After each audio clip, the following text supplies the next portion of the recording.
এটা দেখে বাঁদরমা বাড়ি থেকে কাঁচি, ছুঁচ আর সুতো নিয়ে এলো। আমার আমার ছানাদেরকে ফিরে পেতেই হবে। এই কাঁচি দিয়ে আমি ডাইনির পেট কেটে তাদের বার করে আনবো। শোকে দুঃখে বাঁদরমা ডাইনির পেট কাটতে লাগলো। সবচেয়ে ছোট্ট বাঁদর ছানাটি ঝোপের আড়াল থেকে উকি দিয়ে দেখতে লাগলো। পেট সামান্য কাটতেই একটা ছানা মাথা বার করলো। আরো খানিক কাটতেই লাফ দিয়ে বেরিয়ে এলো তার 6টি ছানা। মা মা মা মা মা, আমরা ফিরে এসেছি।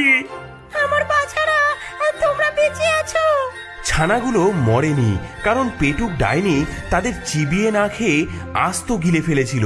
ছানারা সবাই আবার ফিরে এসে দারুণ খুশি। তাদের মাকে তারা জড়িয়ে ধরলো। তারপর মনের ফুর্তিতে তারা লাফাতে লাগলো। দাদারা, দিদিরা, তোমরা ফিরে এসেছো? হ্যাঁ, আমরা ফিরে এসেছি। থাম বাছারা, এখনো বিপদ শেষ হয়নি। ডাইনি জেগে উঠলে তোদের আবার খেয়ে ফেলবে। আমাদের এখন ওকে ঠিক করতে হবে। মা, এখন আমরা কি করব? ডাইনি তো খুব শক্তিশালী। তোরা ছুটতে গিয়ে যত পারিস নুড়ি কুড়িয়ে আন। শয়তানিটা ঘুমিয়ে থাকতে থাকতেই তার রাক্ষসে পেটটা আমি নুড়ি বোঝাই করে ফেলবো। বাঁদর ছানারা চটপট নদীর ধার থেকে নুড়ি কুড়িয়ে আনতে লাগলো। ছোট বড় সব ধরনের পাথরের টুকরো, এক হাতে দু হাতে, কেউ বা লেজের সাহায্যে নুড়ি বয়ে আনতে লাগলো। বাঁদরমা নুড়িগুলো নিয়ে ধীরে ধীরে ডাইনির কাটা পেটের ভেতরে ঢুকিয়ে দিতে লাগলো। আরো নুড়ি নিয়ে আন। যত বেশি বোঝাই হবে ততই ভালো। ছানারা আরো নুড়ি নিয়ে এলো। ছোট ছোট নুড়ি, বড় বড় নুড়ি, সবাই মিলে ডাইনির পেট ভরে ফেললো।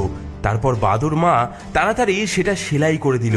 ডাইনি একবারও নড়লও না, চললও না, কোনো দিকেই তার আর হুঁশ নেই। এইবার ঠিক আছে। চল আমরা দূরে গিয়ে লুকিয়ে দেখি কি হয়। কিছুক্ষণ পরে সূর্যের তাপে ডাইনির ঘুম ভাঙল। সে অলসভাবে হাই তুলল। পেটে ভারী বোঝা নিয়ে পায়ে ভর দিয়ে কোনো রকমে সে দাঁড়ালো। ডাইনি তখন বুঝতে পারেনি যে তার পেটে ছানার বদলে নুড়ি ভরা হয়েছে। উফ, বাঁদর ছানাগুলো আমার পেটে টিপ টিপ করছে। এত খাবার খেয়েছি, এখন ভীষণ তেষ্টা পেয়েছে। কুয়ো থেকে জল খাওয়া যাক। ডাইনি ধীরে ধীরে হেলতে দুলতে হাঁটতে শুরু করলো। কিন্তু যেই না সে হাঁটতে শুরু করেছে, অমনি তার পেটের মধ্যেকার নুড়িগুলো উঠল মরমর